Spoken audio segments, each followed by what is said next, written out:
दर्शक हो नमस्कार, शुभ सकाळ। आज 10 जुलै रोजी उजनी धरणाची अपडेट काय असणार आहे, दौंडचा विसर्ग किती असणार आहे आणि उजनीतून सोडला जाणारा विसर्ग वाढवला जाणार आहे का कमी येणार आहे का तेवढाच कायम राहणार आहे, याची माहिती आपण या व्हिडिओच्या माध्यमातून पाहणार आहोत। दर्शक हो आज 10 जुलै रोजी सकाळी 6ची जर अपडेट आपण पाहिली तर दौंडवरून येणारी जी आवक आहे ती आवक जवळपास 20,336 क्युसेक्स आहे। उजनीच्या धरण पाणलोट क्षेत्रामध्ये पावसाचा जोर सुरू आहे, त्यामुळे येणारी आवक ही वाढते।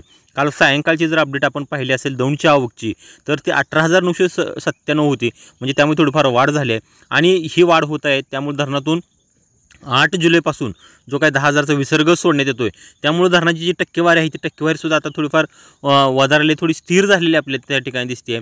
काल सायंकाळी 6 वाजता बघितली तर ती 91.72% इतकी होती, मात्र आज सकाळी 6 वाजता ती टक्केवारी 92.79% इतकी झाली आणि धरणाचा एकूण पाणीसाठा हा 113.37 TM झाला असून उपयुक्त पाणीसाठा हा 49.71 TM झाला आहे। दर्शक हो दौंडची आवक सातत्याने वाढते आहे। साधारण 8 जुलैपासून धरणातून 10,000चा विसर्ग हा काय करत होता, सोडण्यात येत होता पूर नियंत्रण करण्याच्या दृष्टीनं।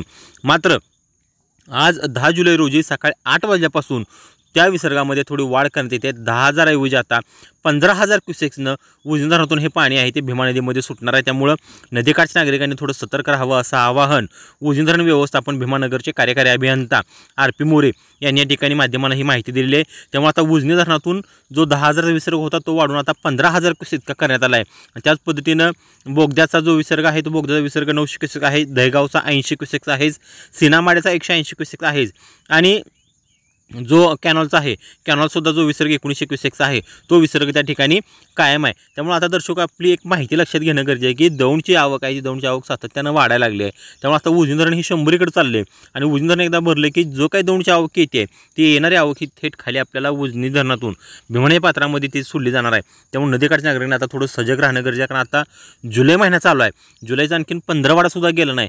त्यामुळं पावसाचे आणखीन 2-2.5 महिने आहेत, परतीचा पाऊस आहे। त्यामुळे जो काही येणार पाणी आहे ते येणार पाणी थेट आता भीमा नदीमध्ये सोडलं जाणार आहे। त्यामुळे भीमा नदीकाठच्या शेतकऱ्यांनी थोडं सतर्क राहणं गरजेचं आहे। जे काही धरणाचे अपडेट आहे ते अपडेट आम्ही आमच्या या व्हिडिओच्या माध्यमातून पोहोचवतोय। तुम्ही मात्र आमचं चॅनल सबस्क्राईब केलं नसेल तर चॅनल सबस्क्राईब करा, लाईक करा आणि शेअर करा। आणि सगळ्यात महत्त्वाचं म्हणजे काय तर नदीकाठच्या नागरिकांनी आपली स्वतःची आणि आपली जी काही विद्युत मोटर आहे त्याची काळजी घ्या। अनेक शेतकरी काय करतात, जीव धोक्यात घालून आपल्या मोटरी बसवत असताना जीव धोक्यात जातो। त्यामुळे थोडं आपला जीव सांभाळून आपल्या स्वतःची काळजी घेऊन आपल्या शेती पिकाची काळजी घेऊन आपण व्यवस्थित ह्या अपडेटकडे लक्ष द्यावं असं आवाहनसुद्धा आम्ही तुम्हाला या माध्यमातून या ठिकाणी करतोय। त्यामुळे आजची महत्त्वाची अपडेट एवढीच की उजनी धरणातून 10,000चा विसर्ग सोडण्यात येत होता तो आता 15,000 केला आहे। दौंडची जी आवक आहे ती दौंडची आवक आता 20,000 झाली आहे आणि उजनी धरणाची टक्केवारी आहे ती 92.79 इतकी झाली।